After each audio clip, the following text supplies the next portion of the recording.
I wanted to have a chance to talk to you because I have received so many emails and phone calls and letters from so many of you expressing, understandably, despair about what happened yesterday. Surprise, some cynicism, a lot of anger, the kind of normal stages that people go through in terms of grief, a lot of denial as well.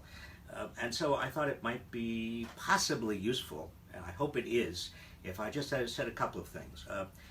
First of all, many of you are angry with the Democrats and the Democratic National Committee. I get it. I am too.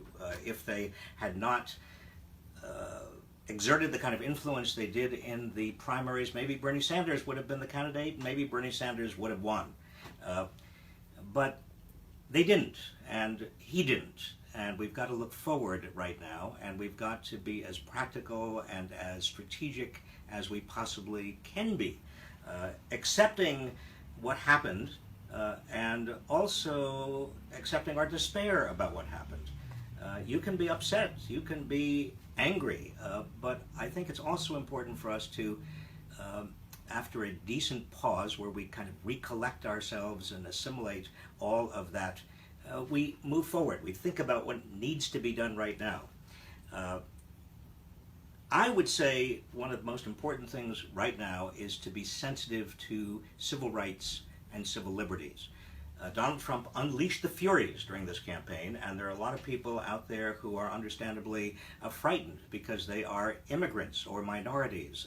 They are women who are worried about sexual harassment being legitimized in some way. There are others who feel very, very vulnerable right now, and I understand that vulnerability.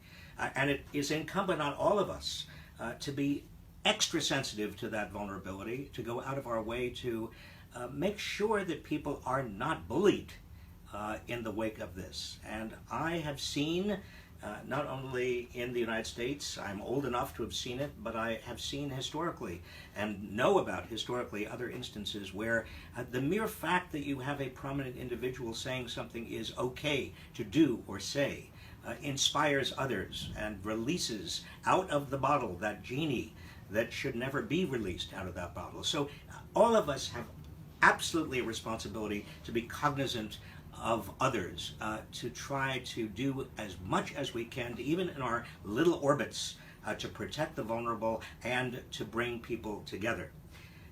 Another thing I think is very important for us to do is to make sure that we hold on as best as we can after January and think about how we can do it now, develop some strategies for doing that, the progress that has already been made, and maybe even use some jujitsu. The Republicans are going to want to and will have the votes to, for example, get rid of Obamacare. But there are so many millions of Americans who would be left out in the cold, who are dependent right now on Obamacare, and for whom healthcare is not nearly what it needs to be. In fact, a majority of Americans are paying more for premiums and co-payments and deductibles. So maybe this is an opportunity to get Medicare for all, or at least put Medicare for all on the table. Remember, Medicare is the most popular program in the federal government. When Obamacare was being suggested, a lot of conservatives went around with placards saying, "Don't touch my Medicare." So maybe a jujitsu move right now, thinking through what we could do in January, might be helpful. The same thing with the environment. Donald Trump says he doesn't believe human beings have caused global climate change. Well, obviously he's wrong, but maybe we can use this moment to make people even more determined to hold on to the Paris Accords, hold on to the EPA and what the EPA has accomplished so far, and explore other alternatives.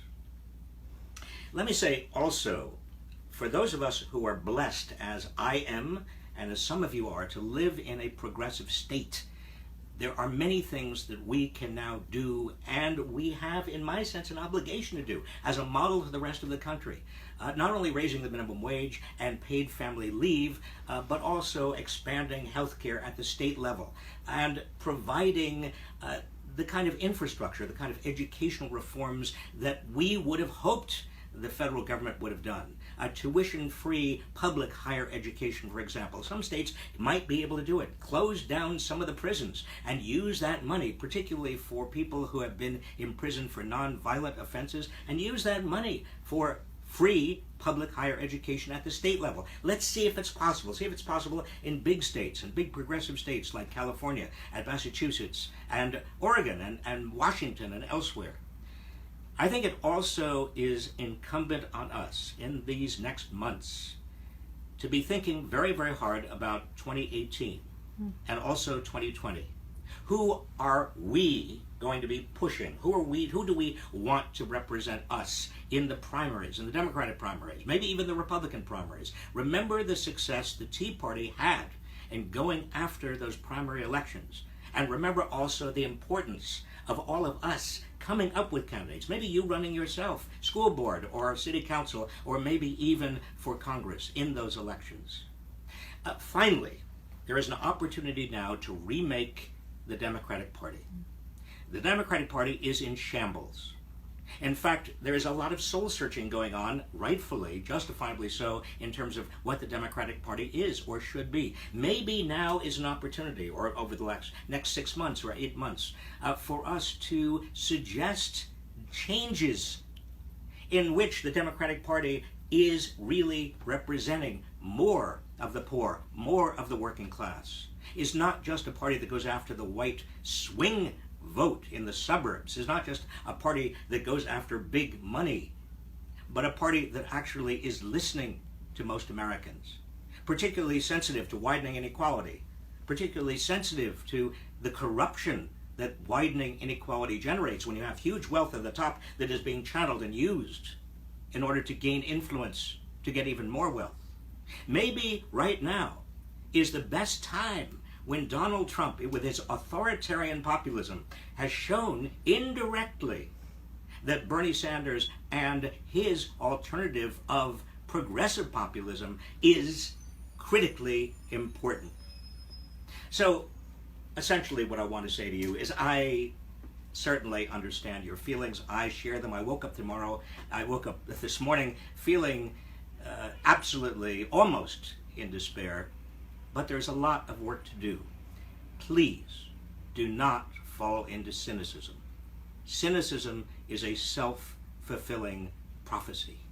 If you are cynical, then the special interests, the moneyed interests, the people who don't have the public interest at heart will take over everything. It is our responsibility, now at a pretty dark time. I haven't seen it quite this dark. I was around when Richard Nixon became president, those terrible days. I was around when Ronald Reagan became president. But this is especially troubling. All I want to say to you is don't be cynical. We have great, great work to do, and we will do it. Thank you.